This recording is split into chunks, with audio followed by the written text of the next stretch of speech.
Hello and thank you for tuning into the New Orchid Show. The year is 380 BCE and Plato has just completed The Republic, a work whose influence spans millennia and disciplines, philosophy, politics, ethics and more. Among its most enduring contributions is the allegory of the cave, a powerful metaphor for human perception, ignorance and the pursuit of truth. In the allegory, prisoners are chained in a cave, seeing only shadows on a wall, mere reflections of reality. One prisoner escapes, discovering the world beyond, and sees the sun, symbolizing the ultimate truth. When the prisoner returns to share the enlightenment, he's met with hostility from those still bound to the shadows, comfortable in their ignorance. This rejection of truth resonates with Timur Kuran's concept of preference falsification, when individuals suppress their true beliefs due to social pressure or fear of reprisal. Like the prisoners clinging to shadows, people often conform to dominant narratives, even at the expense of truth. Systems built on preference falsification always resist change, perpetuating ignorance and stifling progress. The philosopher of science Thomas Kuhn argued that science advances not through smooth linear progress, but through paradigm shifts, moments when revolutionary ideas dismantle prevailing theories. These shifts, however, don't come easily. Kuhn famously observed that science often progresses one funeral at a time, as entrenched ideas yield only when the staunchest defenders pass on. History abounds with figures who, like Plato's freed prisoner, challenged the shadows of their time. Galileo, Copernicus, Socrates, Rachel Carson, and others faced ridicule and persecution for their transformative ideas, yet their courage to question entrenched beliefs ultimately prevailed and illuminated deeper truths for all of us. This brings me to my guest today, Danny Goler. Goler may not articulate his findings with the precision of a trained scientist, but his relentless curiosity places him firmly in the tradition of heretics who dare to question the nature of existence. His work with DMT and lasers isn't about exploring the fringe, it's a quest to uncover what lies beyond the shadows of our perceived reality. In his experiments, Goler has uncovered something quite extraordinary, a mysterious code appearing at the intersection of laser light and matter. Could this be a bridge between consciousness and the physical world? Or is this just another illusion in a cave? Before diving in, I'll play a trailer for The Discovery, Danny's upcoming documentary film, which frames his journey and the questions we'll explore here today. If you can, pause here to watch the trailer via the link in the show notes. If not, listen to the audio version and then revisit the video version later.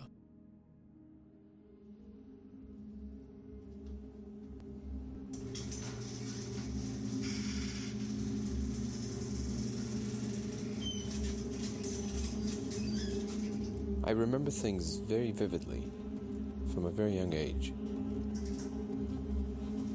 When I was a little kid, I actually spent a lot of time with my grandparents. My grandfather was a nuclear physicist.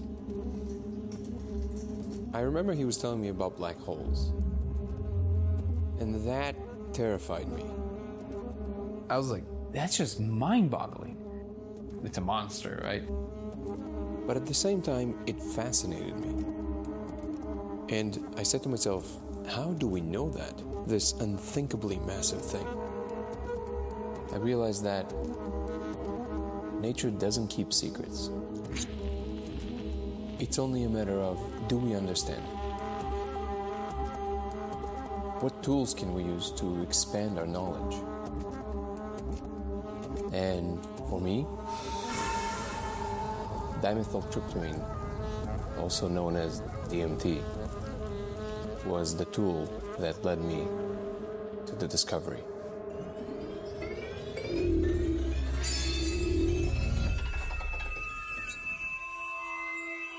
When I first saw the phenomenon, it was like, holy shit!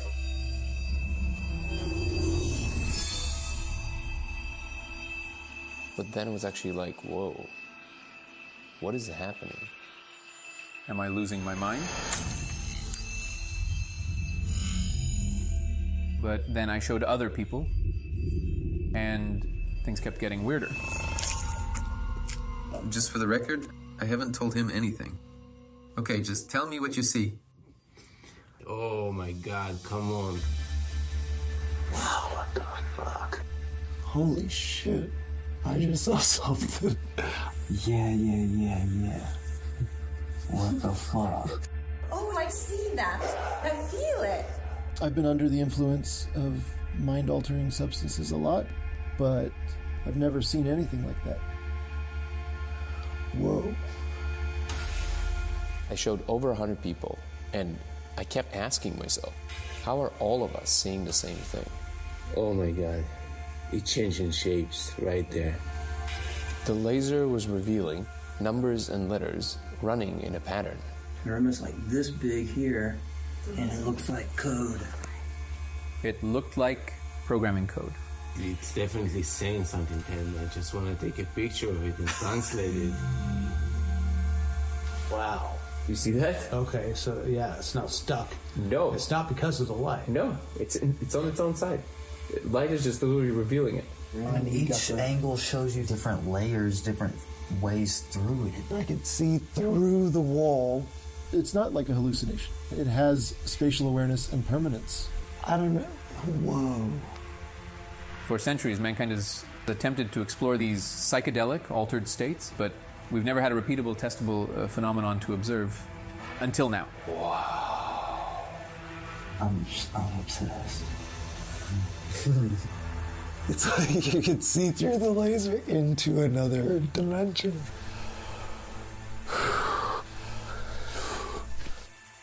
I mean, like, take yourself to that. Like, I just made a connection that nobody made before, which is a simple connection. The claim is, if you project a diffracted laser on a surface and you smoke DMT, you will see code running in surfaces. Yes, like in the Matrix. So there are a few possibilities. One, I lost my mind, which is the coolest losing your mind ever in history. the second option is that this is the biggest discovery of humankind. If anybody ever asked themselves what it would be like to know you live in the Matrix for sure, well, I know for sure. I'm convinced. So where do we go from here? All I know is it's about to get crazy.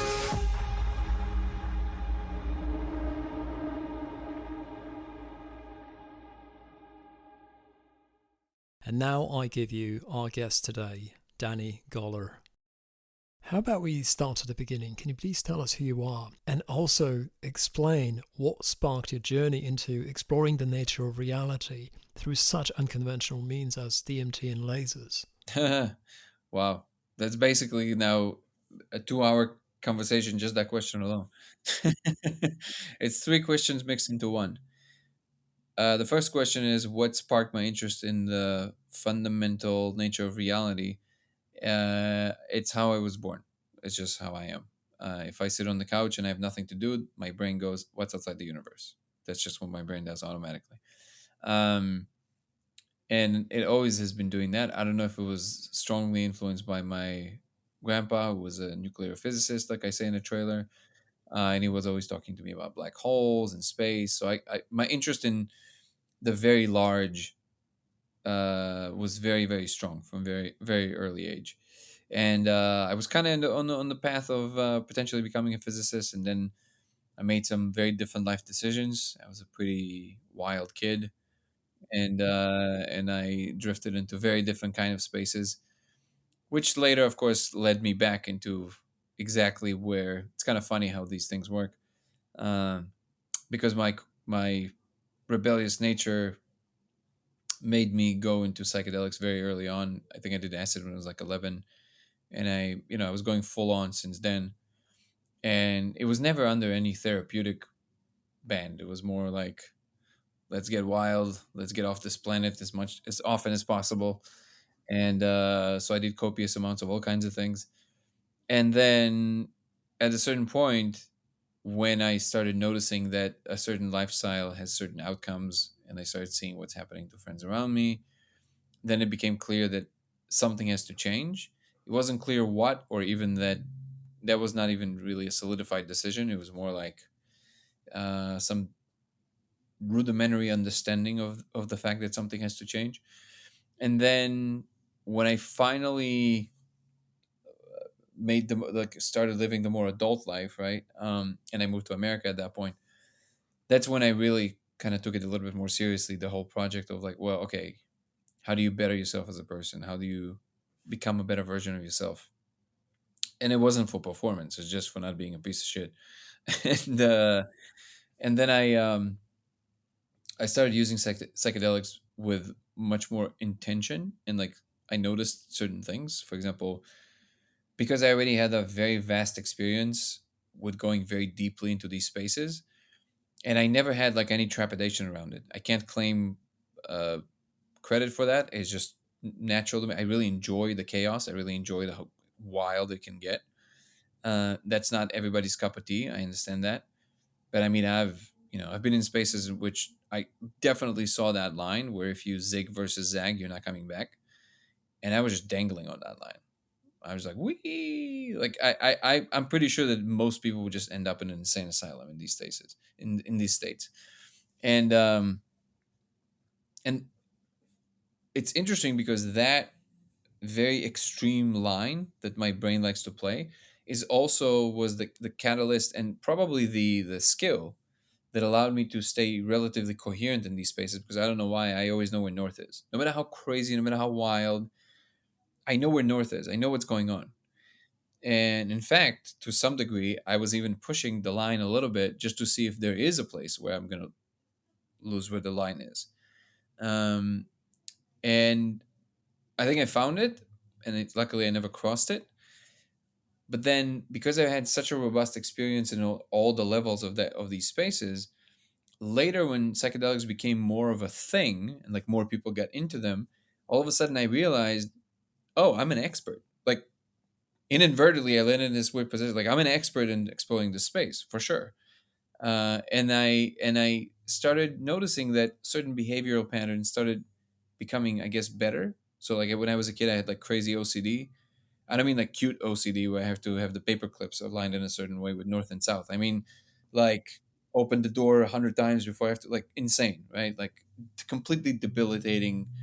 And of course, it's probably tied to some traumas in childhood and all that stuff. But I all of a sudden realized it disappeared at a certain, like literally gone.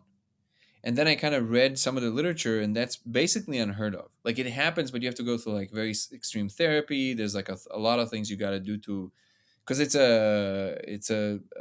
some of it, well, it can be caused by a lot of reasons, but some of it is basically like a short circuit in the brain. Like you have a pattern that's literally stuck, right? And it was gone. I don't mean like better. I mean gone. And I was like, whoa! I never realized this, because for years it didn't happen. I was like, wait a second, what else can you eliminate this way? And then I realized that, for example, with mushrooms, it kind of lays if you think about like a very complicated clock, it kind of opens the back, and it literally shows you how the gears go inside of your psychology, and you really see like what is being not in place and all that stuff. Or at least that was my experience, and I realized that you can literally like fix parts of yourself this way. And I started doing that, and then eventually it led me to a more serious practice. Like I started doing vipassana on a regular basis, started going to retreats, started meditating 2 hours every day. And by then I discovered DMT, which was different than anything else for all the reasons that people talk about. And this, I guess, would go to the second part of your question as to how I was led to, the nature of reality through psychedelics. And then when I finally I had a lot of failed attempts with DMT, funny enough. And then it just didn't work for me. And then it worked for me. And obviously, like everybody else, I was just blown away. But more than that, I was like, wait, I immediately in that instance, even the first time, I was like, there's no way this is not real. Like there's no way that this is in my head. There was just too much coherence in that space. There was too many things that just make sense on their own right for their own environment. And when you're not in that state, of course you can always say, well, maybe the drug just gave you the impression that that's the case. Okay, but that's an infinitely elastic argument. Like you can take this to the limit and you will never find the answer, right? If you say that this magic thing can just make you believe anything, that explains nothing, right? It's like, then you got to be able to stand somewhere and postulate something new. And so I immediately thought, okay, there's something there. Now, that was nowhere near, you know, it didn't land me in a place of like, okay, now I'm seeking some kind of an answer. I just made a mental note. I was like, that's interesting. And then I, obviously kept on living my life. And I love DMT. I love DMT. I loved it from the moment that I heard about it. I loved it from this, like, I have this like very beautiful relationship with it because it's so wild, because it's so new, because it's so bizarre. All of the things that I love, right? I love the weird. People come out sometimes from a trip. It's my favorite thing. And they go, it's so weird, with that face. And I go, what do you mean? It's so weird. Like, it's so exciting, Um, and then years down the line, after using it for many, many, many years, and this is the part where I always talk about in podcasts with the frog guy, that I didn't realize how much it resonated with people. It's really funny. He's like a mascot now. I should probably give him a name. And I came back from a meditation retreat. I smoked this enormous amount of DMT. And the short version of that story is that something happens and a new kind of experience starts happening to me on the molecule. Of, like, to people who never done DMT, this will be impossible to explain, because people who did do DMT, they kind of most report that, oh, this is more real than real. And then people who've never done it, they say, what does that mean even?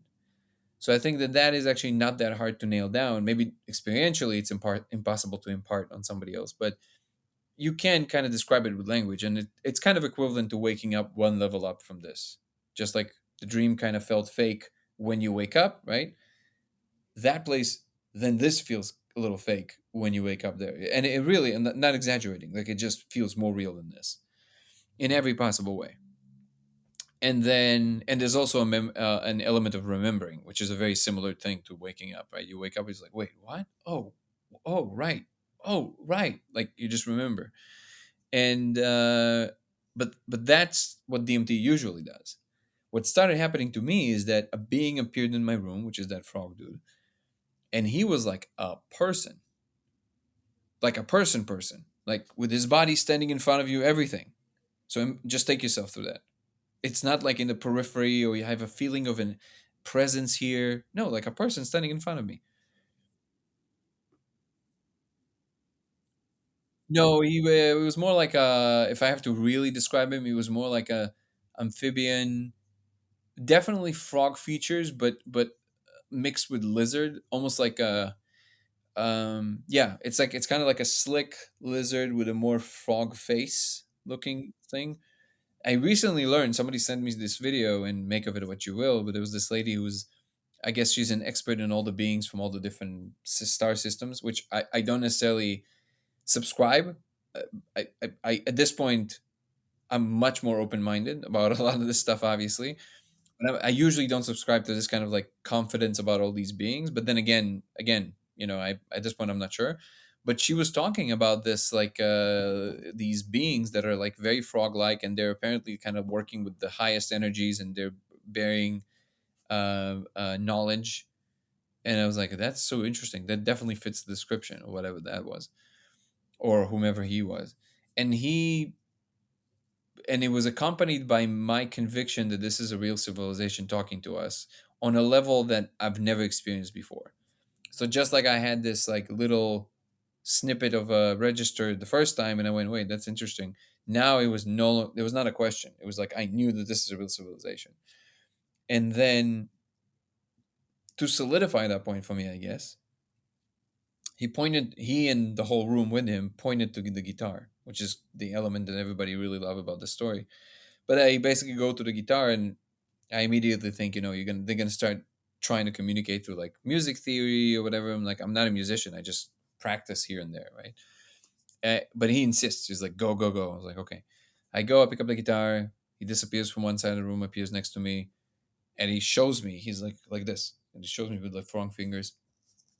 And I'm trying to do the thing, and I'm strumming, and all of a sudden the chords make sense. Like, they go in a sequence that makes sense. It's like melody.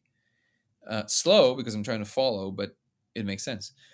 And then basically I realized he was saying, you have no idea how to do this. I'm telling you how to do this. I'm real. This is real information. And at that point, I was just, my jaw dropped, and I was like, nothing will ever be the same again. That melody you're referencing here, I'm just wondering if you've played parts of it before, or if you've even heard parts of it before somewhere. I can't remember. I don't have that good of a, I wish I would, but and it wasn't even like, yeah, it's one of these like, how did you know that even a melody comes out, right? Like, but at that moment, it's just, those were all the wrong questions. It was so coherent in every possible way. Even the way he looked and appeared, it was tangible. I didn't, but I feel like if I would put my hand, I would feel his body. Like, that's how tangible it was. And so basically that was happening. And then from that moment on, for about a year plus, I had these sets of experiences that every day I would go in, and every day they would just pick up the conversation from where we left off. It was like a phone call. And that level of realism was definitely enough for me to go, okay, holy shit, this is happening. This is insane. Like, it's just real, right? And it became a complete, coherent, continuous space with my regular space. I could still go to hyperspace, but when I would come back to the room, everything would just be, like animated with this augmented reality stuff, not DMT stuff. It was different. It was like extra real. And then I was doing this for a year plus, and then at the end of that, I was saying, okay, well, you showed me all kinds of things, but can you show me something that I can prove to other people? This is like real, and that never happened. Like then, and Oh, that's really interesting that you got to a point where you wanted something shareable, something tangible that you could take to others. How do you explain that feeling that just came to you out of a sudden? Like, how do you rationalize it? How could you not want to? I think a lot of people would just have the experience and they would keep the experience to themselves. I'm not really sure what happens in the brains of people like that. And even if it's the majority, I will never understand this attitude. I will never understand the attitude of like, well, that's just for me. I was like, what do you mean? Wait a second. They're telling you they're real. Why do you think it's just for you? I suppose what is interesting here is this union idea of ideas having people and not necessarily people having ideas, and applicability of that statement to the context we're in this interview. The profound insights or changes in perspective that people sometimes report from DMT experiences can be viewed as instances where ideas or entities from the DMT space have taken hold of the individual, captured the individual, if you will. Obviously, these experiences might lead to a reevaluation of personal beliefs or life directions, indicating that the ideas encountered have a significant influence over the person's psyche. Think about the entities, the frogmen that you've described, capturing you or selecting you to be a significant communications channel between manifold realities. And I think it would be very interesting to hear your point of view on that. These days, many people embark on these journeys with psychedelics, go to ayahuasca retreats, do psilocybin or try LSD, and I would say most of them end up with quite profound life and perspective altering experiences. Now, I might be completely wrong here, but from where I sit, I would say most of those people, they don't feel the same urge or drive as you do to go all out and broadcast something unique and interesting to the world. I think what you're trying to do is quite unique and it's super interesting, and I'm trying to understand your motivations behind it. That's really interesting. I don't know if that's true. I think so. Truly, I'm not saying it isn't. I'm saying I don't know if that's true, because I think that most people either don't get to a level where it's coherent enough for them to speak about, or they can't really make sense of it enough to speak about, or they're trying to still speak about it, but they don't have the first two things happen. So they just sound like a maniac, which is, I actually think that a lot of, not all, but in some cases of mental illness or schizophrenia, like that's essentially what's happening. It's like you have a real communication moving through, you don't have a good map for it. So the dots that you're trying to connect, from our perspective, they're too far apart. So they sound completely disjointed and not related. And I think that's what's happening. So like people that, there's also an element in the space, both in mushrooms and in DMT, if you do enough of it, it's very, there's this urgency, that's common. This is a very common reported experience. There's like an urgency. There's a very big insistence of don't give in to astonishment, as Terence McKenna and Joe Rogan used to talk about a lot, and it's really there. Like it's a, hey, pay attention, pay attention, pay attention, and also we don't have time. Like so, that's there. That's in the space. I think that what's happening is, if I have to give my best assessment, is that they're literally telling you, like people flying into their space. Imagine from their perspective, people flying into their space, whatever they're experiencing is so crazy for people that they just lose it. They just go like, "Bah," like, and they trying to dial you in. It's like, whoa, just they're trying to give you smell salts. They're like, calm down. Look at me. Look at me. Look at me. Calm down. Literally, what they're saying to you is like, just pay attention to me. Look at me. Like literally, that's what they're saying. And people take it in like very esoteric, spiritual ways because that's how we choose to see it. We want it softer. We want it, and I think this is why people think it's just for them, because the assumption is it's in your mind. Even if they say they believe there's other worlds, I think most people believe it's in their minds. And my conviction in that instance, I think maybe what shifted was, oh, this is for real. Like for real, for real. And then they said, yes, thank you. Yes, it is for real. I think that's what happened there. Maybe that's why the communication started happening more robustly, is because they realized I'm taking this seriously. They're like, oh, you understand we're for real. Maybe that, I don't know if that answers your question, but I think that might be a component. How many sessions did it take for you to get to that point where you finally acknowledge that this reality is more real than real, and you found that singular focus to look at the things of high importance instead of just being overwhelmed by the environment? So that was the one case where it became super clear to me, the one with the frog. But before that, I mean, I don't think it's about times. Like you asked me about quantities. I mean, truly insane quantities of things. Like I honestly think nobody has ever done that. Like I can't know for sure, but I'm pretty sure that some of the stuff that I've done, nobody has ever done that has ever lived. I drove to Vegas one time and I consumed 5,400 mics of acid. So that's almost a bottle. And I just kept on popping them. And at about 30, I had to stop on the side of the road, and because I wasn't sure that I understand what's going on anymore. And actually, it's funny because I had a neuroscientist tell me, she said, "You're lying." And I said, "I'm not lying." She said, "No, you're lying. That is literally impossible. You would go into a shock. Like there's a limit." I said, "I did this. I don't know what to tell you." So and I had to like stop, and then I don't know why, but I said, "Okay, I think I got it," and I kept on driving, and I realized it has a lot to do with attention. And I realized that if, as long as I focus on my knuckle on the wheel and the lines on either side of the lane, depending, I had enough of a discernment to know what lane I'm on. There's only 2 lanes on the way to Vegas, luckily, in most places. No, I'm serious, because I think the third one would actually mess me up. It's funny, but I think it would. I knew that there's a binary, there's a car here means very simple arranging of information. Car here means move at a certain pace to the left. Car there, move at the same pace to the right. Make sure that the knuckle is where either to the left or the right of the whatever you're on, and you're good. And that's how I survived kind of like that trip. And I realized it has a lot to do with attention. So I was exploring pretty deeply. I've once done by mistake, but it was probably the craziest experience of my entire life. There's this designer's substance from Germany, and it's kind of like acid on steroids. It's called 25i, 21. No, I think it's 25 N bomb. It's called on the street, and be very careful if you're ever thinking about it, because it actually has an overdose. I didn't even know that that's what it was. Somebody told us it was acid, and I later discovered each one of me and my friend, we consumed each one like 4 doses each, like and that was probably the craziest thing I've ever experienced in my entire life. It was, the interference pattern was so strong that I could not see my hand. I could see through the earth into space. I couldn't see my hand though. So, and I didn't know where up and down was one time.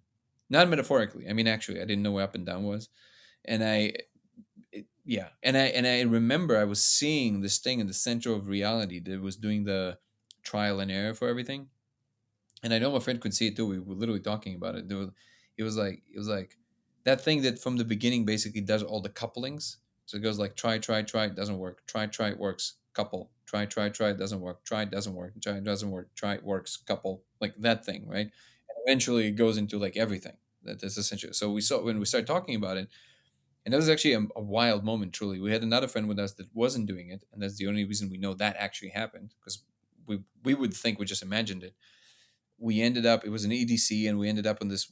I don't even know how we got there, but we were on a plank above the biggest stage alone, almost like in an old New York construction site. I don't even know what it was or how we ended up there, but we were about 50,000 people. We have this moment of like, we're just trying to say the thing to one another. That thing that was like, oh, you see it? Yeah. We're just screaming at each other like two Tasmanian devils.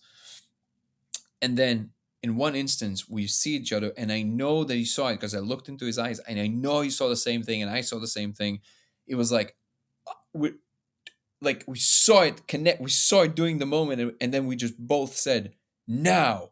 And as we said this, the stage lit up, poof, and the DJ said the word now with us, and we were just like, and it just crazy tears started falling out of her. And the other friend also, like, he dropped his bottle of water. He was like, oh, it was just the wildest thing I've ever experienced. And I love these stories, but in the end of the day, that experience is the one where I told you that I think most people would go to a hospital and probably never recover because the level of craziness was there so extreme that even the perspective of being a human didn't make any sense like not just for that time. It felt like it should stay that way. So I went far, and I don't necessarily think that that was the determining factor in why these experiences became so real to me eventually. I think has more to do the fact that I could survive in these extreme spaces in my mind is just an indicator of the fact that just there's something in my brain that just kind of thrives in chaos in that way. Um, and I think that's one of the main reasons. If I have to point to one thing, this is wonderful. This thing. If I have to point to one thing that I think really changed it, it was that decision to see it as serious. So there was one instance with that frog that was just like, I kind of wait, what if it's actually an alien civilization? But the propositional machinery inside of me belonged to a conviction family. Convicted family sounds like an Italian mob. But to like a like it's the set of kind of emotions that have to do with conviction versus proposition.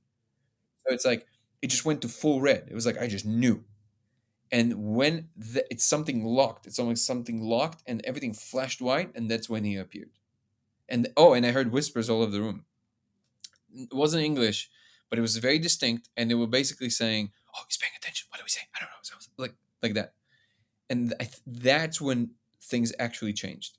Yeah. So the way it works is that they kind of operate on the pure meaning level. So the thing inside of you that does the wiggle before you say the words, that's where they're at. That's how they can basically see what you're thinking or really what you're feeling, because it's more of a feeling. And most of the communication is done in the form of, I call it a very rapid hot and cold game with your conjectures. So you start a conjecture like, oh, you want to tell me that? They immediately see what you're trying to say, and they will just nudge you towards yes or no. It's like yes, yes, no, no, no, no, no, and they move really fast. And sometimes they can just, for lack of a better way of describing it, they can hand you an understanding. They can just, but it's not yours. It's very clear that it's not yours. They just, now and you didn't have to hear any symbols or words or anything. It's just they tell you. But the whispers would definitely, like, on the symbolic level. There was some wiggles happening in some medium that I heard as whispers, but they were definitely more like symbolic representation of what would be he's paying attention whether we say. Yeah. Hey, Danny, listening to what you're trying to convey here and the experiences that you're trying to describe makes me think that the language, with its inherent limitations, does not truly allow you to articulate what these incredible supernatural experiences really are. Maybe you need to write some poetry or something like that. As Terence used to say, it's not Englishable. No, I think it is to a large degree. It is, yeah. I think it's just that there's certain things, it just takes a lot more work. So in order to approach that kind of like just understanding in one instance, listen how many words I had to say, right? So everything I just told you could have been just imparted on you in their space. Like just you just know all of it, right? And it's not a download per se. It's more like a state of being that they imparted on you. I can relate to that for sure. It's not chaos, and it's not just like an anthropic soup. Like they just hand you an object that has a particular shape that when it becomes part of your state of being, and say state of being, and I mean by that state of mind, emotional state, all of it, just like the state that you are right now. In that state, you are occupying the state of knowing this or knowing that, or thinking that maybe this or maybe that, and that's a different state. And one of the things that became clear to me as I'm moving through this weird space of what I would call understanding, and some people would not be comfortable with that term, but that we really understand everything this way. So it's true that in order to track a map of understanding or information or real knowledge, you do need this linear kind of way of thinking about things. Well, this is true because X is true because Y, Z is true because that kind of stuff, right? Computational graph level logic. But experientially, the way we know things is more like a long exposure, like when you're taking a snapshot of the stars, like it's long exposure. It's just like it's easy to demonstrate when you read a book. Very often you read a book, especially if it's a little technical, they always advise just keep going. You don't need to like nail down every, right? It's long exposure. You read it once, you kind of get some concepts, you read it again, other things will appear and it will connect other dots. And I think we understand everything this way. So when somebody says they know and they have a reason as to why they know, that's not the reason they know. They know because they had a long enough of exposure to a lot of data points, and eventually they solidified into an image that is coherent and makes sense. But if you ask them, then they're going to start explaining as to how they think they arrived at the conclusion. But they never arrived at any conclusion. It just became apparent to them.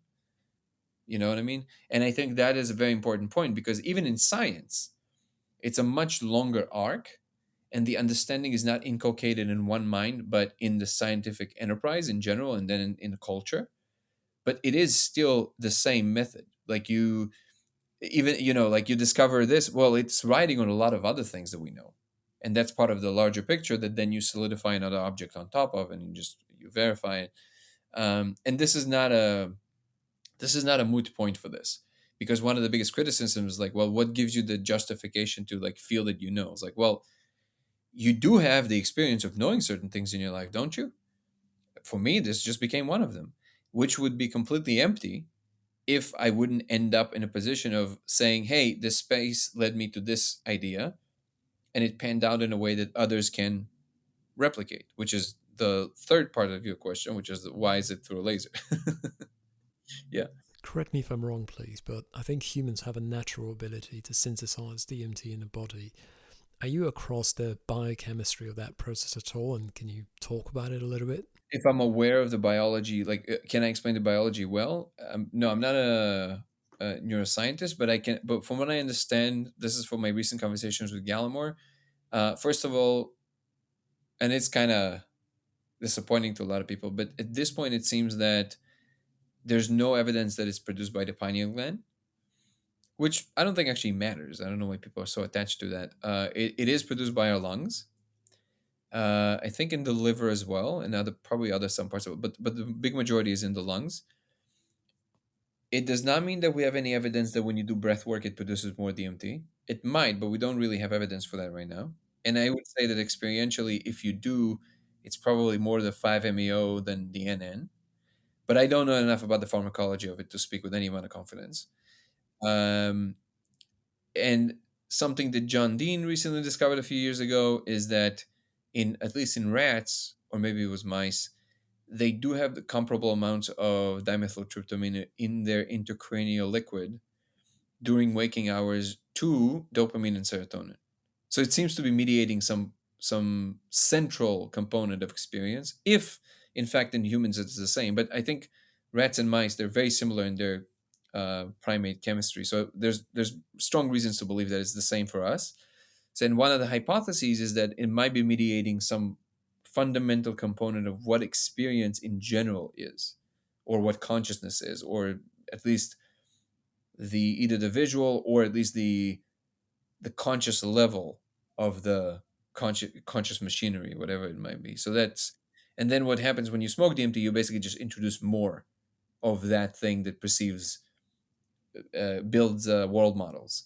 So then it lends itself really nicely to investigation in terms of, wait, do you see more of what the world really is, or does it just give you more fuel, more than what your brain knows what to do with? So it just makes up all kinds of like really, really crazy things. Both possibilities are open. I'm obviously landing on the first one because of what I'm claiming, but I'm landing there for a different reason. But that's as much as I know about the pharmacology and like how it works in the brain. Do you know if anyone in mainstream science is really looking into this, investigating these things? Oh yeah, of course. Dr. Andrew Gallimore, Chris Timmerman. There's a whole team Timmerman is part of that team as far as I know. Imperial College in London. Dr. John Dean now in San Diego. I don't know if Johns Hopkins did any work with Matthew Johnson, but I don't know if he did any work with DMT. He might have. Definitely. It's a very growing field. One emphasis that is very interesting that is done under the DMTX umbrella project, which is in Imperial College, San Diego, and a few other places in the world now, is that, for example, in most psychedelic research, like in Johns Hopkins, they're focusing on the health benefits. So emotional health, physical health, addiction, and it shows tremendous results, by the way. I don't know if you know this, but the results with psilocybin, at least, is just staggering. Apparently, up to 1 or 2 sessions with the proper guidance, of course, and if you had the what they call transcendent experience, the percentage of cessation with hard addictions like cigarettes, tobacco, or nicotine or alcohol even, is up to 80% full cessation. It's just unheard of. But what DMTX is asking is the ontological question, which is interesting. They're not, of course, they would be interested in potential benefits of healing if they see them, but the central telos of the research is, can we discern whether the space is actually real, i.e., actually there even when we're not looking? Considering you are actively talking to people in mainstream science, would you say science is configured in the right way to help provide some deeper answers? From what I'm seeing and hearing, I'd be quite skeptical that it is. There seems to be a lot of pushback. What's your point of view? You're right. There is definitely a big pushback with it. I think that's the case with any paradigm shift. I think that's just a confusion of what current science. I think it's an identity mistake by science itself as to what it is. So if you ask me what science not should be, but what is the ultimate, what is science at the limit? Like if you look at, any civilization, doesn't have to be human, like human, evolves into the infinite universe. What would science look like given enough time? It would just be the enterprise of understanding, full stop. Understanding whatever in fact is true. And what I mean by true is some set of stories or ideas that track what in fact is happening in reality. And we can define reality too, but I think people know what I mean, right? Something is happening. How well can you tell a story about what's happening that encompasses as many of these elements that are happening at once? And in that sense, if you define science that way, instead of just what we think of, like, the technical stuff with the measuring device and all that stuff, then it becomes very clear very quickly that meditation is a science. It's the definition of a science is looking at something very closely, a lot, discerning a pattern, seeing if you can reproduce some kind of a result, which is the check mark that you understand something about it. And that's what science is, and that's what meditation is. Like, the different forms of meditation, understand different parts of the inner world and how you use your attention to guide this inner world to different states. And we can show this now in a lab. Richie Davidson, which is probably one of the most robust, the researcher who came up with the most robust body of work till this day. I think he has like 40 years under his wing. Studied mindfulness with functional MRI, and he showed unambiguously people that are very good at mindfulness meditation can control their minds in ways that we can see on a screen, in ways that normal people can't. Mm-hmm. Are you in contact with Rick Strassman at all? I know he's done quite a lot of extensive research in DMT space a while ago. He just mentioned Joe mentioned it. He was just on Joe Rogan, and Joe talked about it. And Joe mentioned apparently 2 days ago, I guess he saw the Danny Jones podcast, and he said that he saw the laser thing, and he was asking Strassman about it. And it's really fun. Yeah, and then Strassman said, well, I just found out about it like 2 days ago. And Joe goes, you found out about it 2 days ago. I found out about it 2 days ago. And then from what I understood, it was I'll send it to you afterwards. It was kind of like a weird moment because Strassman started saying that he has a friend who's working on producing some kind of a framework around it. Framework around what? Around the laser thing. They're trying to like substantiate something there. Now, because... Hang on, just so I understand this clearly. Are you saying Rick Strassman picked up this idea from you and he's investigating it himself, trying to scale it up? Not him, but somebody, right? So because nobody asked me anything or asked from that world, something tells me that what they're essentially trying to do is to try and disprove it or explain it away or whatever it is. And that's also why he jumped off the conversation. He immediately after that, I'll send you the clip. It's really funny. He goes like, "Can we take a bathroom break?" Come back to it. And it's interesting because I recently had a little bit of a back and forth with Gallimore, who also to some degree criticized my ways of doing things, which is like a lot, very, very, like I'm speaking very freely. I seem to have this level of conviction about things that from a scientific standpoint, well, it's completely foreign to scientists, right? Like no scientist worth their salt in any scientific conference will be speaking with this much confidence as I'm talking, right? But I'm not a scientist, and that's the freedom that I enjoy, and that's fine. But it was a very healthy exchange. We had a little conversation on X Spaces a couple of days ago. Very friendly. It was very, very cordial and very positive.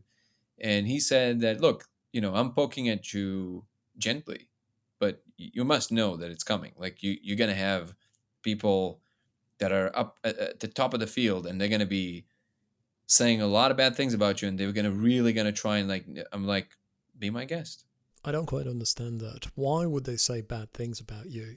I don't understand that either, but I understand that that's how a lot of it works. I was only recently, I came to a deeper understanding of that this element in the scientific world is a real thing. This almost like vitriol. It's like it's weird, but it really is there. It's like, I think because of the competition is so fierce, and people work so hard for so many years, it creates a certain kind of psychology, I think, that is not very conducive to collaboration, or just like accepting new ideas in a way that is friendly versus like immediately antagonistic, I think that might be the main driving reason. Now, I don't know how it might actually unfold. Who knows? It might all be ponies and rainbows. Who knows? But he did say, and the way he was alluding to it, and I think that's also what Rick Strassman, why he jumped off the conversation, is because the way that Gallimore was talking about it, I can't know for sure, of course, I'm not in his head, but it sounded like he can't say, but he knows that it's already underway. Like some people are already trying to do that.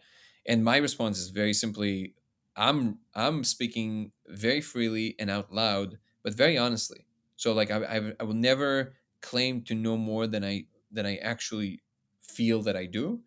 And also, I can defend my positions from a very logical standpoint. And a lot of it has to do with what I'm noticing with scientists that are actually confusing axiomatic position to an ultimate position, which simply doesn't exist. Like if you stand on these axioms, the world will look very different if you're standing on these axioms. And it sounds like just a philosophical point, but we have a perfect example where I'm claiming that we have to kind of expand our ontology in general, where this becomes a practical matter. It's no longer just like, well, it's how you come at the world, it's how I come at the world. But something is true, so one of us is wrong, right? And so my response to that is just like, if you're going about this honestly, my conviction is that you have a big surprise coming. If you're trying to explain this away, you have a big surprise coming. And if you're going to try and just, if you marry yourself to the attempt to just explain it away, which can always be done, by the way, with anything, then I will point out as to how you're just trying to explain it away versus doing it in a proper way. So I can understand to some degree why they wouldn't reach out to me, because maybe they want to make sure that nothing in the research is like it's completely divorced from the claimer. So the claim is divorced from the claimer, which I understand. On the other hand, there's too much room for miscommunication there, because I've noticed now that there's so many elements in what I'm saying that are not clear to people, because they keep repeating the same mistake when they pass certain kinds of criticism. They just repeat the same mistake. They're like, well, they for example, they rely on the claim that it's code, which is completely besides the point. It's like the claim that it's real, whatever that is, right? I'm calling it placeholder, code of reality, because I believe it's some kind of fundamental function that the laser with the DMT allows you to see. But I'm not claiming that I really know what it's actually doing in reality. I'm claiming whatever it is, you're looking at a real thing and not a projection of your mind. That's the only real claim. And this insistence, for example, that, oh, he's saying it's code. So if I disprove that it's code, oh, I proved that it's not coding for anything. Yes, it's like some kind of a real thing, but it's not coding for anything. Now I disproved the claim. There's just a confusion of the claim. And these kind of mistakes, they seem to be much more along the lines of like almost like a tit for tat game versus trying to come to an understanding of what the real thing is. I would say it's a lot simpler than that. I think you are a heretic, and heretics are not really allowed into those spaces. Sure, but for some reason I don't think in these terms. I understand what you're saying, and it is to some degree kind of funny that people who criticize it, who never tried it and won't, it's really, really, really similar to the Catholic Church refusing to look through the telescope. It's really similar. It's exactly the same. Yeah. And it's, they're like, no, we have all the information. My mind is made up. Don't confuse me with the truth, right?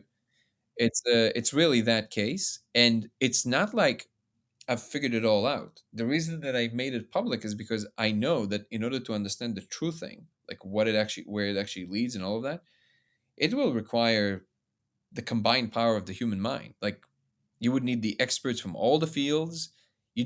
One person can't do this. This is not enough. Like you need literally you need like the scale of societal approach. Like everybody needs to weigh in on this, from regular people who are experiencing it to scientists who take the data and run it to people who try to engineer things around it. You're going to need bring the whole gang. You can't. And in fact, this is how I kind of view this. It's almost like a unifying project, that whatever else that you do, it's almost kind of bring us together to the first understanding that something bigger is happening, and secondly to the thing that it's like a joint project that we're all doing together. I think people are waking up to the fact that when officials say science, they really mean scientism, which is a political tool of control in our modern world. A very powerful one because it works so incredibly well. You have a very controlled scientific environment and a gated scientific community, whereas said heretics with new ideas which carry the potential to change the old established paradigms need to be censored, or at least not allowed in. Obviously, there's a massive price to pay, as heretics have to put everything on the line. In a way, I think it's more difficult to be a heretic in modern times compared to Copernican and Galilean times. Yeah, no, there's definitely something to it. I try to land in a more positive position, that it's more like I do believe that people's minds can be swayed if they are both like maybe not catered to, but spoken to and communicated to in a particular way that is not antagonizing, but also, yeah, at a certain point you only can do as much as you can do, right? There's at a certain point certain ideas just have to go with the person. It's just yeah. We've covered quite a lot of ground here already, and I've just realized that we're a bit out of sequence with some of the questions I had prepared for you. You've eliminated half of them without me even asking, so well done. How about we pivot to the specifics of your laser DMT experiment? Do you think you are the first person, as far as you can tell, obviously, to experience the so-called code inside the beam of laser light? And more importantly, how did you come about with this experiment? Can you get us across that story in finer detail, please? It's a little flimsy, I'll tell you that in advance. I can defend it to some degree now, but I want everybody to be aware that I am aware that the process itself is a little messy. It doesn't lend itself nicely to if I'm presenting it for like a research grant. It's essentially a combination of strong intuitions and my understanding of the world. It started from pretty concrete ideas. One of the things that when I asked I don't know what to refer to them, and people don't like the term they, so let's just call them the aliens, the simulators. So I asked them, I was like, okay, can you give me something that is tangible? And there was never an answer. And now, from what I understand, they either can't do that. There's like a law of some sort that just prevents them from ever doing that, or it simply doesn't translate. Like there's a certain level of information emergence on these higher levels that just simply doesn't translate to what we can comprehend as a message. I'm leaning more towards the former, so like it's an actual law that nobody dares to cross. So they kind of they can give you inspiration. They can give you like something in the vicinity of, and you kind of have to arrive at it. But they can't tell you, hey, if you put potassium 7, it's like they can't do that. Like I don't even know if potassium 7 is a real thing. But anyways, they started happening around a train of thought of mine. So I thought, okay, they're not going to answer. Let me try and figure it out. Because what I learned is I started searching online, and I discovered that there's actually quite a few other people that are experiencing this similar kind of thing. Not DMT, but this extra pocket inside of DMT that is extra real. And there's I found forums of people like talking about it. And I was like, oh, interesting. But then it always trails off into obscurity. It always kind of like it lands in a place that is not a place. People just kind of let it go, and I get it because it's so hard to figure anything out. It's just so bizarre. But I said, okay, hold on. So can we say anything with absolute confidence? And so first principles, right? And I thought, okay. So first of all, I know light is involved for sure because I see it with my eyes. Even if you want to say that the brain produces a lot of that, but still the light is somehow involved because I see it with my eyes. Okay, so that's concrete. We know that. Great. What else? Well, if the space is real, big if, but if it is real, it would have some regularities by which it's operating. Otherwise, it would be indistinguishable from just noise. If it's operating by some kind of rules and laws, it would have a geometry, even if it's not three-dimensional. It would have a topology because of that.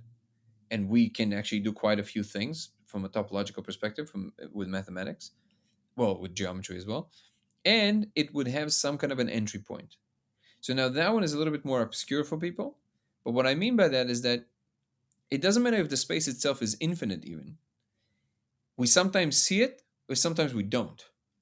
So under certain conditions, you're crossing some line, some threshold, all of us, that from that point on, we are aware of the space. So that gave me the idea of an entry point. There has to be some kind of a place where we all kind of penetrate the sphere somewhere. And then I asked myself, well, what if there's one spot where it's all the same for everybody? And I said, so these three were the guiding principles. It was like, how do I think, what matches this kind of description, and how can we potentially do something with it physically?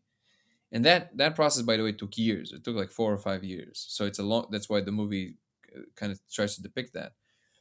But I tried, reading groundbreaking research papers and in physics and in neuroscience, which I knew nothing about. I understood some physics, but not neuroscience. And that was a big missing piece because obviously this has to do a lot to do with brain chemistry. And then one day I had this thought in the middle of the night. I was walking on the street and I had this thought. I was thinking about the double slit experiment and how quantum computers work. Specifically, there's a description of the double slit experiment by David Deutsch in his first book, The Fabric of Reality, where he talks about, from the perspective of the many worlds interpretation, what happens in the moment of decoherence is that you have an instance where what we call the wave function, but what it really is, well, I guess you can just say the wave function, but it's essentially the full object in the multidimensional space, whatever it actually is, whatever the electron or the photon actually are, right? They are, it's connected to all the instances of itself in all the possible spaces, in all the possible worlds. And then when it decoheres from that.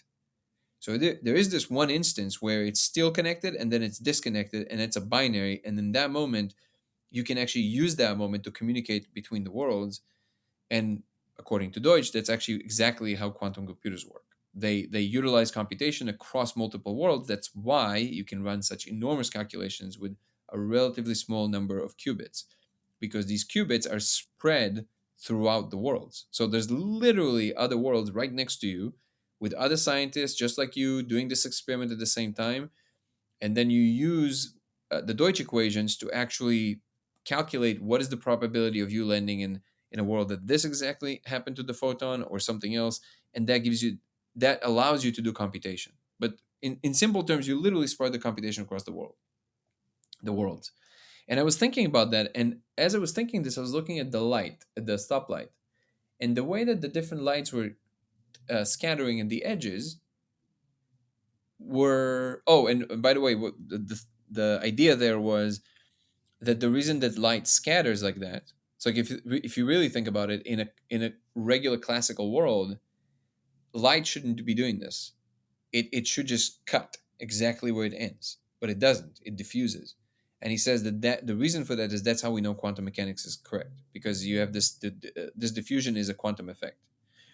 And I was thinking, okay, well, is it possible that to communicate between the worlds, like between the DMT world, if it's a parallel universe of some sort, using this diffraction, this diffusion of light, the way it scatters at the edges? And the second I thought that, something in me, I wasn't on anything, but it's almost like a person that went, yes, look there. Yes, yes, yes, yes, yes, that. And I was like, whoa, like it was very strong. And then I noticed that when the light switches from red to yellow to green, the scattering, and anybody can try this at night, if you squint your eyes a little bit, you'll see that the way it diffuses at the edges, it looks different, the scattering element. Now, obviously, there's so many things here, right? Maybe the glass sits differently, maybe it's a different glass, who knows? But that feeling was there, like, yes, that.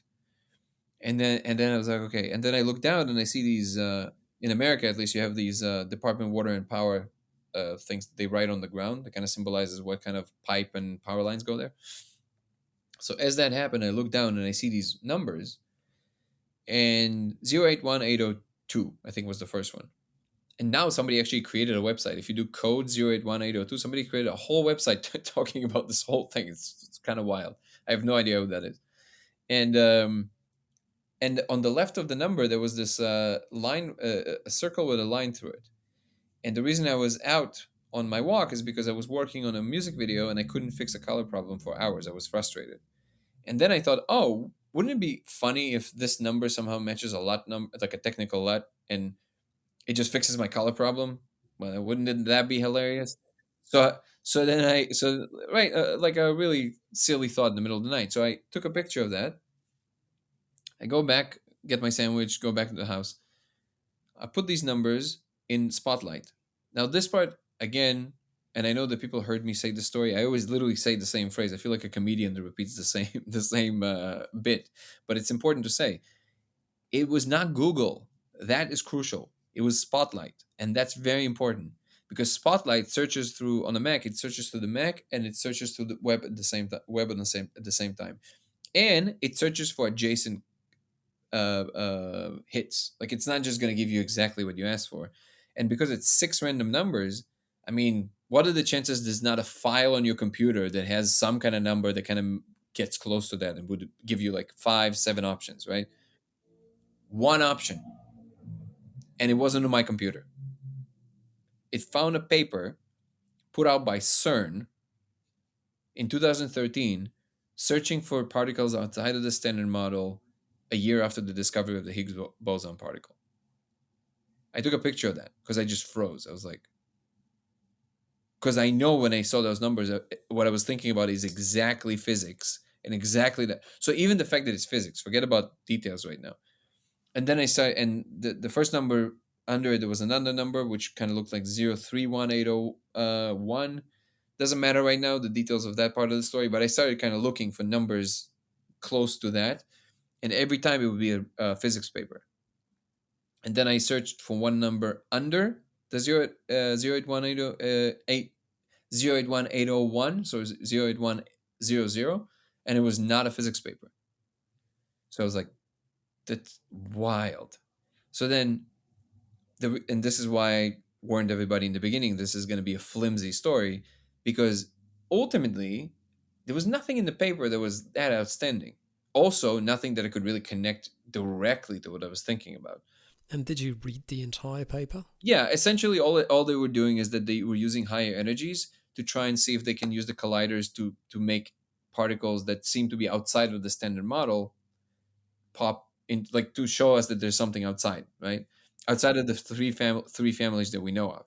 And the conclusion was no, or either not enough energy, more research is required, the regular stuff that you say at the end of the paper when nothing pans out. And then but the truth is that, and this is the messy part, and this is where I also say in my first video I ever put out on the subject, if you can sit through this, we can be friends. But if you can't get through this, then I'm just going to sound insane to you, but you just have to give me kind of like the grace and hope for the best, right?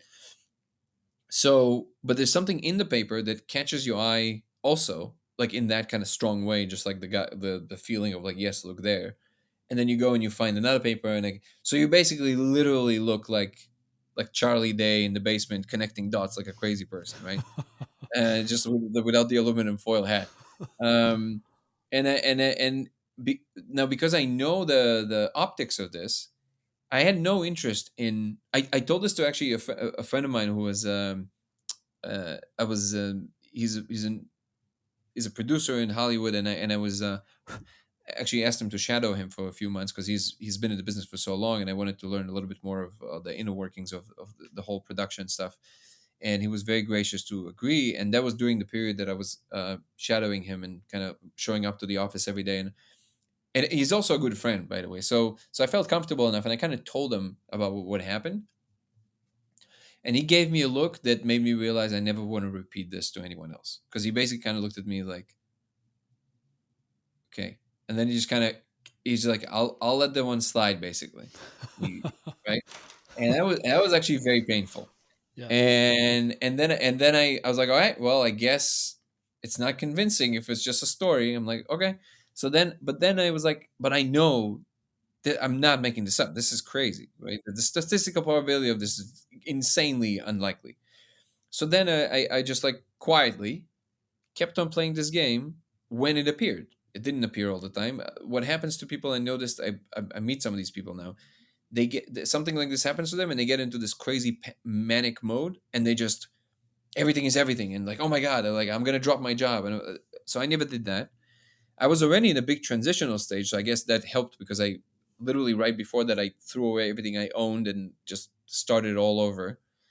And there was a whole other story, but I think maybe because I was already on this kind of feeling of a journey, I didn't have the need for more novelty. Everything was already very novel. So I just kind of like kept on following the hints whenever they would appear. And there was a very healthy way to go about it. Fast forward a few years, I then started dating now my fiance, back then my girlfriend, and it was during COVID, but we were dropping our dogs. We met her parents halfway because we were going on a trip and we couldn't have the dogs with us for a year. So we went and met them in Oklahoma. And we drove all the way to Oklahoma, met them for a couple of days, dropped the dogs, and started driving back to California. On the way back, we stopped in Colorado. Love Colorado. And we were I think it was in Denver, in their botanical gardens. And by then, I already told her that I talked to aliens, and she didn't leave me, so I knew she was the one. But she, again, it was more kind of like, cool story, bro. All right. She knew enough that there's no reason for the concern, but what is she gonna do with it?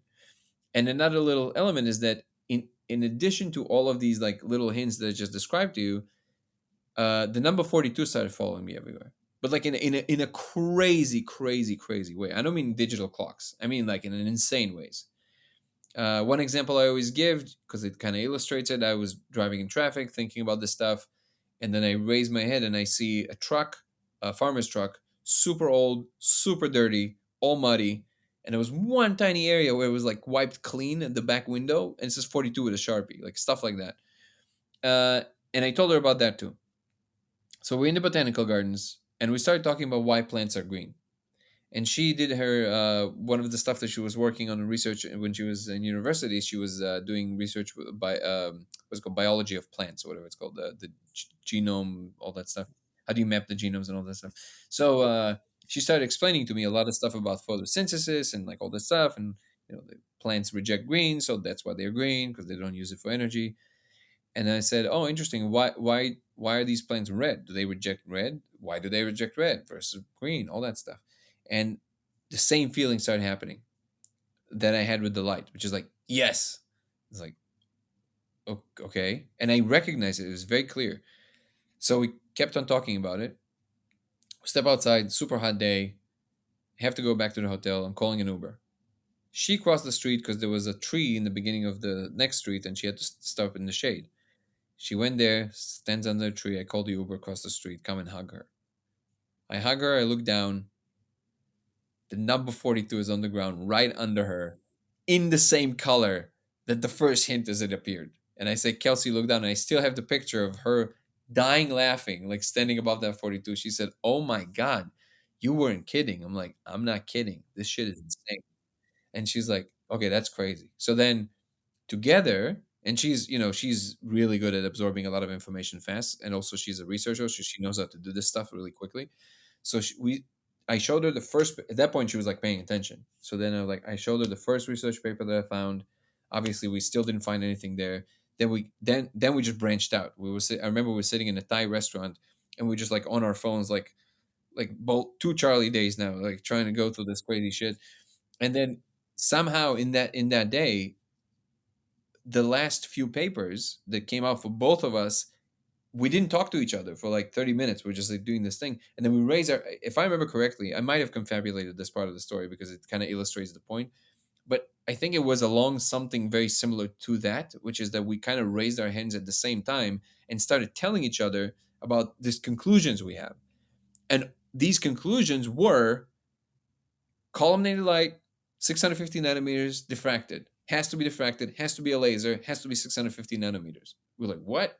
And then we kind of searched at each other's, homework, and was like, oh yeah, like I think even like 3 similar papers that both of us found.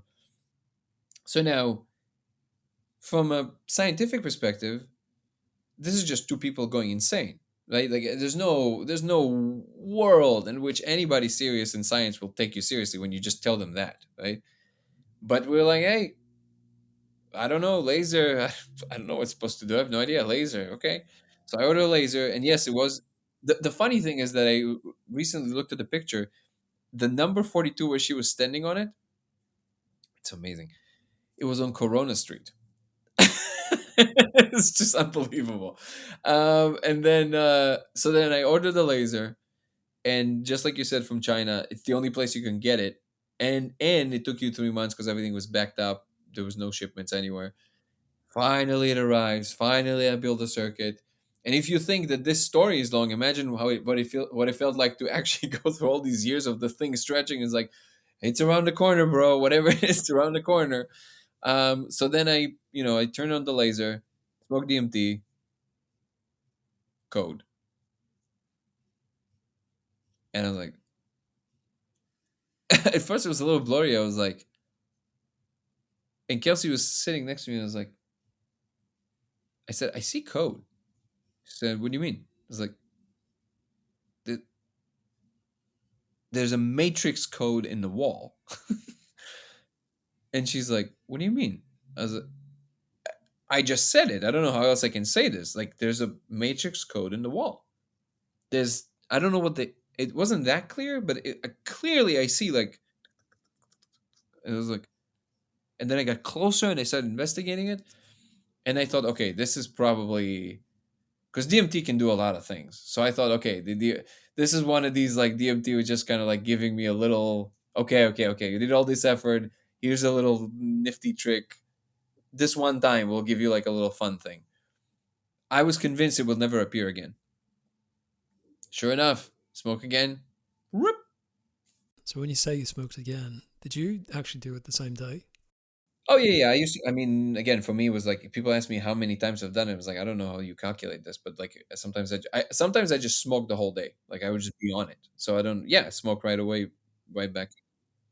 Do you mind if we add a bit more colour, a bit more detail to that specific part of its story? So, at the end of that 4 year long cycle, you got to a point where you have ordered the laser from China, you've built the contraption, and once you switched it on, you did point it at the wall in the room you were in. I'm guessing you can point it at anything, right? Oh, even on your skin. Right, even on your skin. But that day, you did point it at the wall. In the beginning, you just turn on the laser. Yeah, it was like on a door. Okay, so on the door. Then you smoked DMT, you approached the surface, and you started staring at the light, reflecting of it for a few minutes before you actually saw the code. I just saw it. I just saw it right away. Do you mind unpacking that part in a little bit more detail for me? Yeah, there's nothing involved as like a special skill. That's the crazy part. There's no like looking through your third eye or working on your visualization skills. It's just there. And it's true that now that a lot of people are trying it, it seems that it's about 40% of people that takes them a little longer to see it for some reason. And I still don't know why, because I just saw it. But eventually everybody sees it. Yesterday we were trying it with somebody and she had a hard time in the beginning. And I think one of the things I realized yesterday is because for some people maybe it has to do with how they cast their attention. Because she was trying for like an hour and a half, like up close, like I always say. But then when she couldn't see it, and then the second she stepped back, like 2 feet away, she's like, "Oh." I was like, "Oh, interesting." So I never thought about that. It's probably the distance, maybe. So there's something very technical, but there's nothing about it. One of the reasons the code stands out so much is that it doesn't have the esoteric nature or even the psychedelic nature. It's just like a digital clock, like any digital clock. It's just there, just goes into infinity, into the Z dimension, and you just have these like very very complex patterns, but they're not random. Like you see, it's not random. There's like a thing happening. Looks like an organic tapestry of some sort with these buckyballs rotating made out of this code. They rotate and then they belong to these giant columns that are moving around, and then each digit is also switching in its own spot, kind of like. Calling this thing a code is an approximation, and I think that might be throwing people off at least a little bit. It's a set of directionally animated symbols, right? I'm not sure why it does, but maybe I should reframe. Because essentially, what code is a symbolic representation of a function, right? That's what code is. A language, English is code, just the human code. But so code fits. Maybe people looking for like computer code or zeros and ones, which by the way, zeros and ones are not code. So it's kind of funny. But yeah, again, I'm trying to be as clear as possible. So maybe I do need to reframe. But I just don't know any other word that captures it in one word, and code is the closest. Yeah, it matches. The same with simulation, by the way. Yeah. That is absolutely fine. I am in no position to be telling you what you need to call this thing. I was just wondering how people react to it and if it's throwing them off a little bit, at least, as I said. No, I take in the corrections because I know that people, I want to be understood. So if most people say, hey, it's confusing to me, I should reframe. And I appreciate that you're so open-minded about this, but just to me, subjectively, calling it code puts you in this computerized model of thinking about it. No, I think it's what it is, though. Yeah, yeah. So that's why I'm saying code, because first of all, it really looks kind of like in the Matrix, but also after interacting with that space for years now, since I saw the code or the whatever you want to call it in the wall, and other people saw the same thing. Some people say, "Oh, there's just language in there," but it's always that, right? So depending when you call it, and yeah, no, it is computational. So like at bottom, what I'm claiming is that the world at large is computational. It's not like we're stuck in a computer software.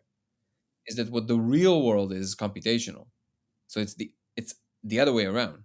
You're not stuck in a software.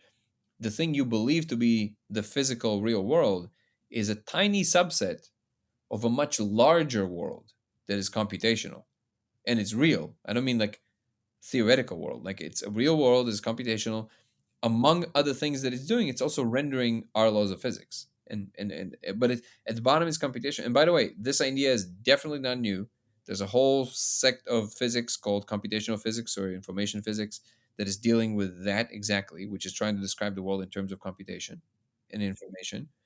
And even Wheeler, coined the phrase "it from bit," which he said it's much more likely that at bottom, whatever it is that is operating behind the laws of physics, it's most likely computational and not the other way around. The world we Yeah. call real or think it's foundational being a tiny subset of a larger computational reality. It's absolutely fascinating. You've made a reference to the movie Matrix, where in some of the scenes one can see the code moving vertically, top to bottom and bottom to top. You've mentioned that the code that you have observed in your DMT state also travels in the z-axis.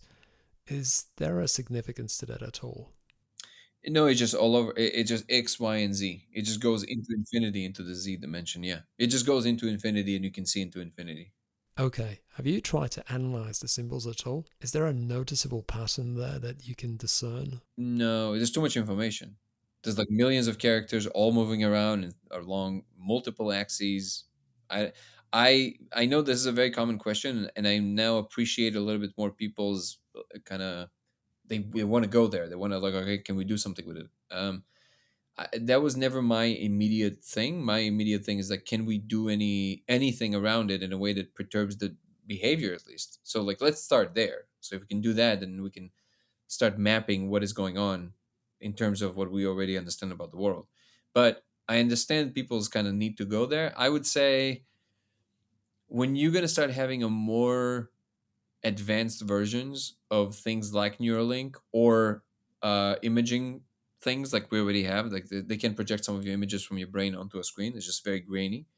So the second you have something like that, and you can maybe record directly from the cortex, feed it into like a chat GPT, then I would say we will be able to. I think you need a computer to be able to analyze this amount of data. I don't think you can actually do it as a person. What is interesting is that in traditional mainstream science, what is required as a part of the success criteria is replicability. Replicability essentially is the ability of an experiment or study to be duplicated by different researchers under similar conditions, yielding normally consistent results. I appreciate this experiment has not been set up quite in line with the requirement, as you're the only researcher, if you permit me to call you that, who is curious enough to investigate and publish data. On the other hand, you have some level of replicability, as you have managed to guide quite a lot of people through this experience, and they all sooner or later notice the code. I'd love for you to talk a little bit about the variability of their experiences. How do they see the experience and what do they get out of it? That's a really good question. I've never been asked that before. It's a fresher breath air to have a question that I've never heard before. There's definitely a big variety of how people experience DMT in general. Some people are having an easier time with it. Some people literally the margin of being in the room without being sucked to hyperspace is this small. So they either here or they're in hyperspace. And these people definitely would have a very hard time with sitting in front of a door looking at the because they're literally either there or here. And when they're here, that's not enough. Like they need more. So in that sense, I guess you can eliminate that group because they simply have a really hard time. And if you're talking about in terms of what they report, uh, it seems to be unanimously the same. Like because we're talking about the same thing when we're in the room. We can point to it. We can talk about it. Can they see exactly the same characters? I can't know until we can project it onto a screen and decide, of course. But it sounds like from at least from the descriptive part of the conversation, yes. Some people say it looks more like runes to them. Some people say that it looks kind of like Japanese katakana. Again, kind of like. I don't think it's Japanese. It looks like an alien language. It looks a little bit like some Hebrew letters, like Aleph. I for sure recognize there. Um, and and some regular numbers, 0 to 5. Now, I think the reason that I'm less hung up on the specifics of what people report, even though it is important, for me, what's important is to try and distill a universal element in it. Like, what is it that it is doing versus what is the specifics of what it's saying? Because if you don't know what it's doing, it's pointless to try and think what it's saying, because it won't be saying it in any way that you understand. You need a frame through which to look at this to make sense of it, right? um I don't know if you know. So, for example, I speak three languages, right? So very often, if somebody like speaks Russian and they don't know I speak Russian, I can say a whole sentence in Russian. They will not hear me. It's crazy. Like, they would be, because they did not expect, the frame wasn't somebody speaking Russian to me. So they just would think I didn't understand what they said because they're expecting English. And then they move on with the conversation unless you like tap them on the shoulder. It's like, well, if you're gonna say more, sure, they'd be like, oh, you speak Russian, okay. But very often you would say like a few words, they won't even register it. So there's always a frame through which you're looking. So it's an infinite space, and all of it is kind of like a guesswork, right? So if you don't know what the code is or what it's doing, I feel it's meaningless to ask, what is it saying? Because what is it saying? What in what language? In what? Somebody came on the conversation with Andrew and was asking a question at the end. Super nice guy, but he asked a question that was so perplexing to me. He said, he started by saying, "I'm a software engineer." I'm like, okay, cool. He said, it doesn't make sense to me that it can't be. He said it can't be code because I would expect it. And then he proceeded to say X, Y, and Z. I would expect it to do some kind of a linear. I was like, what are you even talking about? Like, what?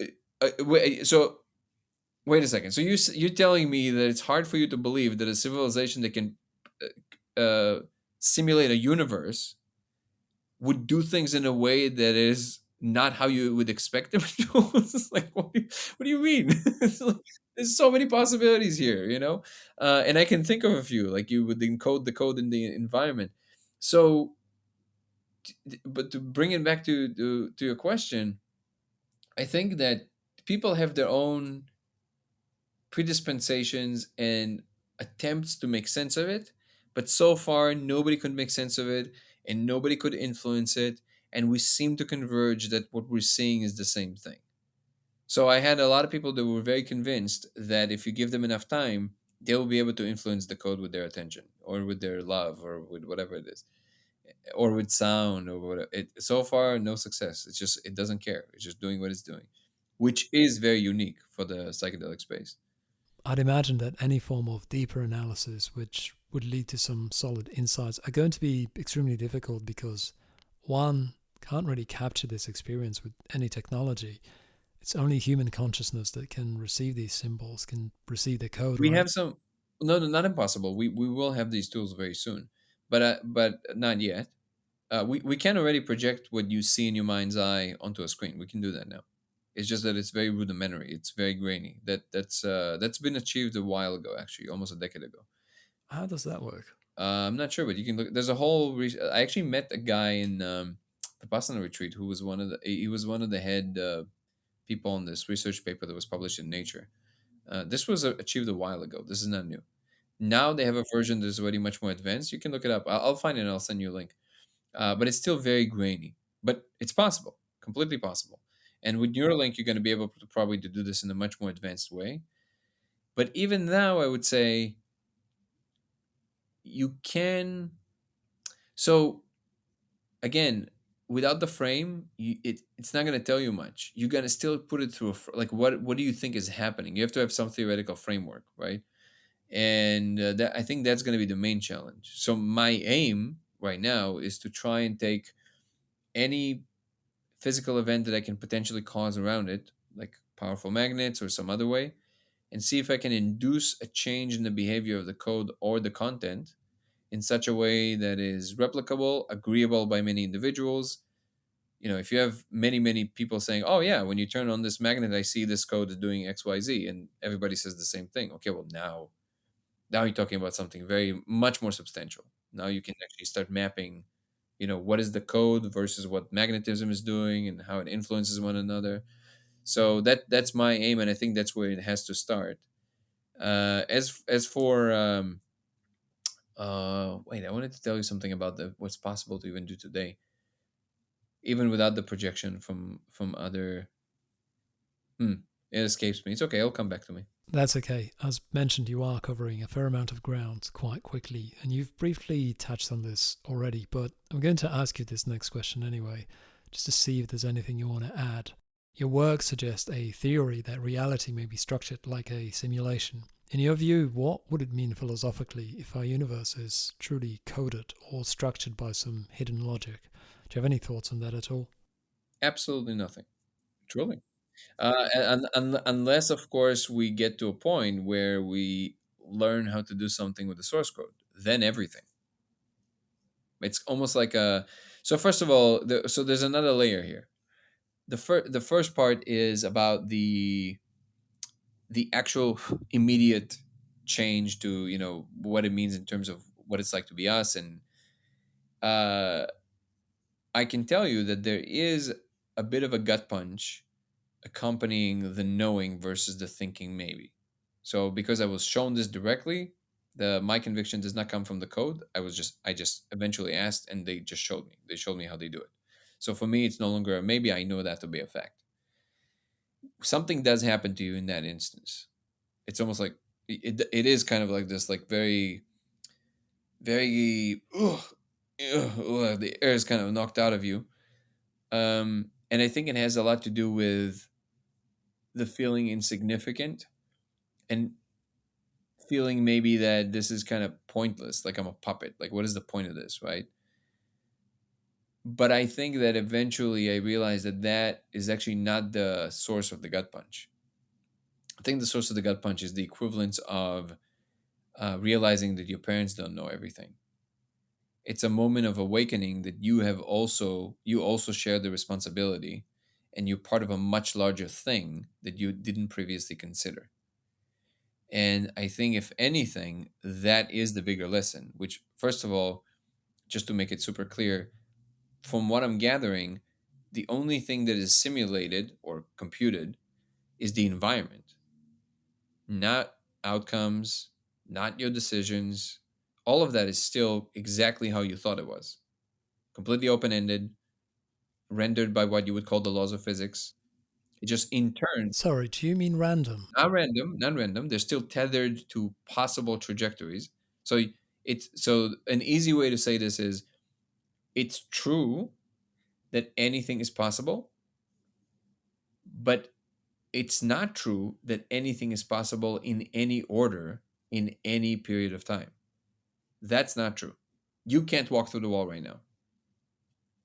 And so is it random? Like, if it would be truly random, it could happen. But no, it can't. Because there's certain things that have to happen before other things can happen. Computational graph logic.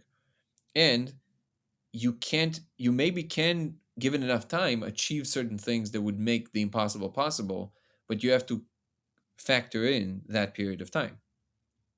So, and that is a very important element, that universal scale things allow you to play with ideas that are truly remarkable and of a different flavor of potential applicability, but you have to take into account the time and the order of events in which things happen. And the reason it's relevant is because they, again, the simulators, you're a complete black box to them. That's the point of it. If they could just intervene in your decisions, the whole thing would be for nothing. The whole point is to see what happens under particular conditions. So the conditions are set in some way, which are the laws of physics, really. So, and this is what I mean. It's all the same. Like it's all the same. You make the decisions. You live with the outcomes of your decisions. Everything is the same.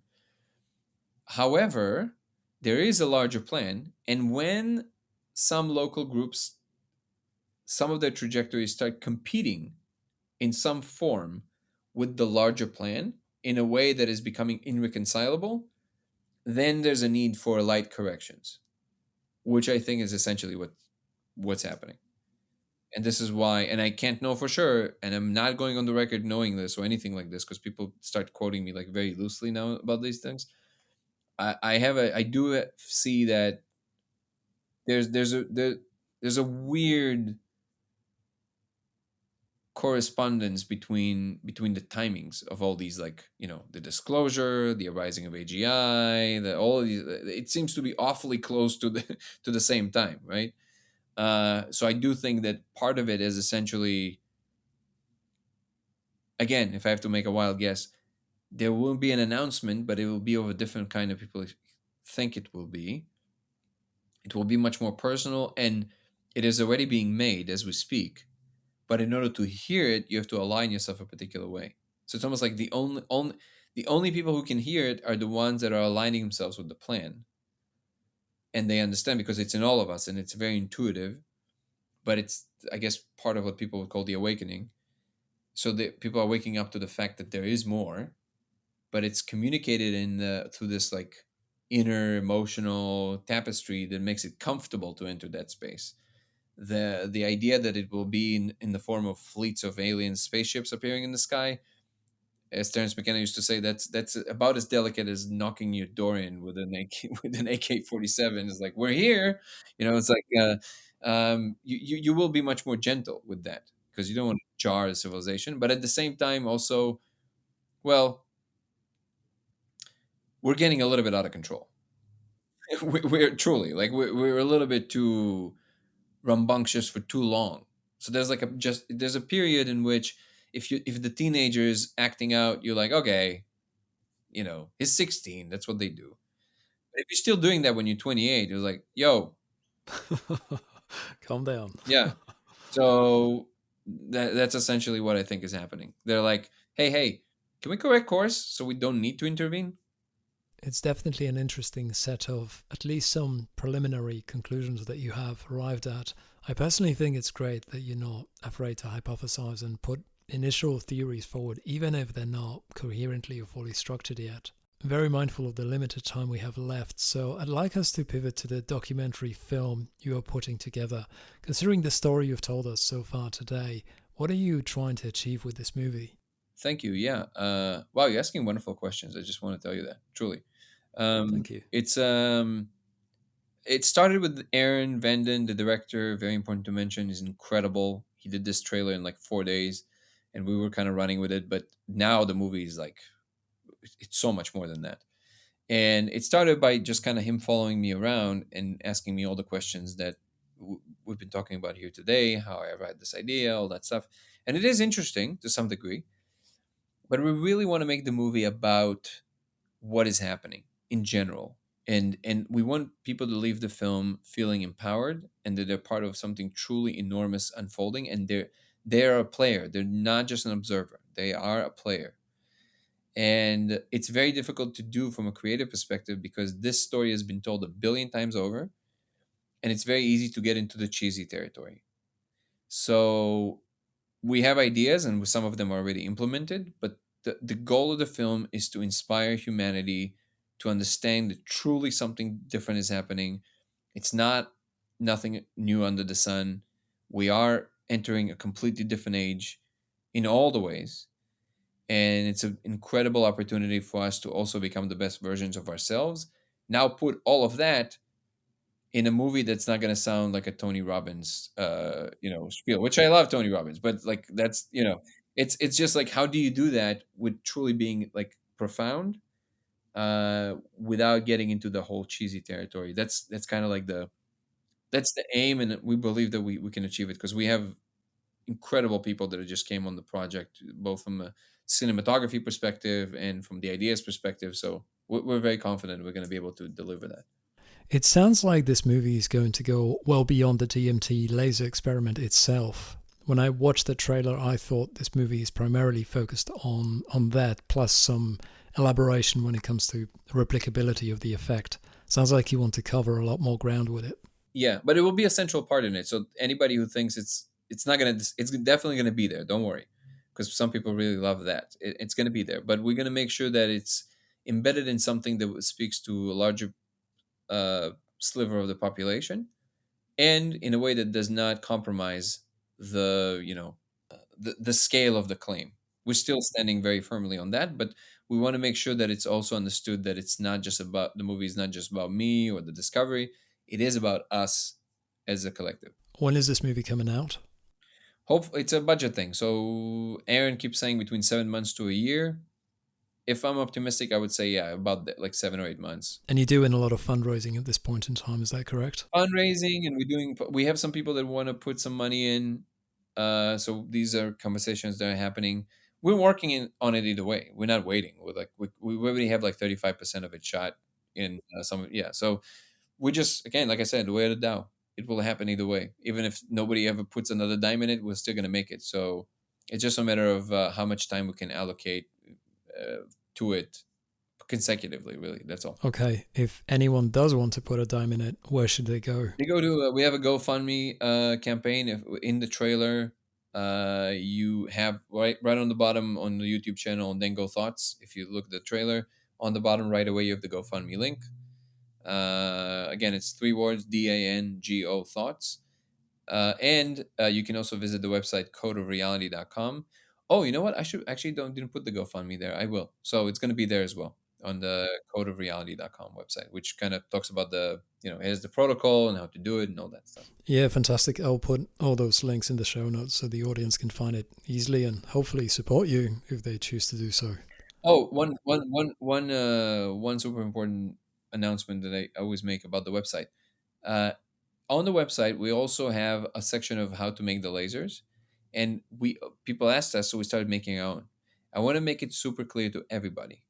If for you the money is the thing, do not feel obligated to get anything from the website. It helps the project and everything, but there's nothing special aside from we do put some fun, personal stuff on the lasers now. We're going to make it into a game. So if you can afford it, they're not cheap because it takes us a lot of effort to do it.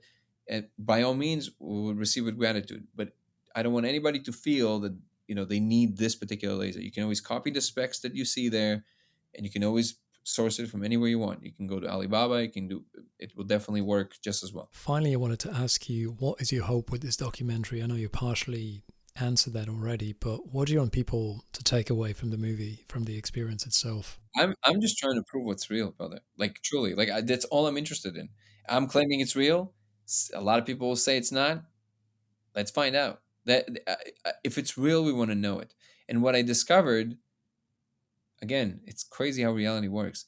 I started from the most physicalist perspective, and because I had to follow it, and I had to follow the scientific method, I landed in an understanding of like, oh, I never thought about that. That our intuition and our emotions are actually connected to something very fundamental in the world.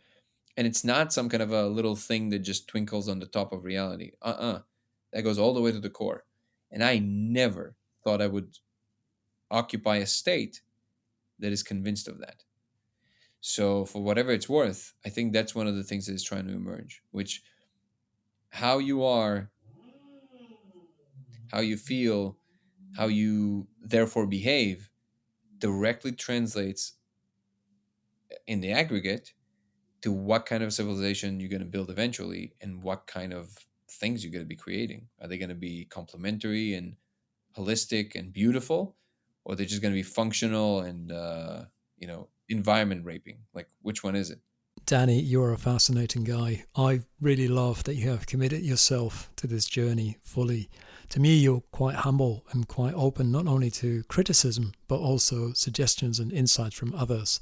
And that's a fantastic quality. I can't wait for this documentary to come out, and I'm really looking forward to seeing the whole story on the screen.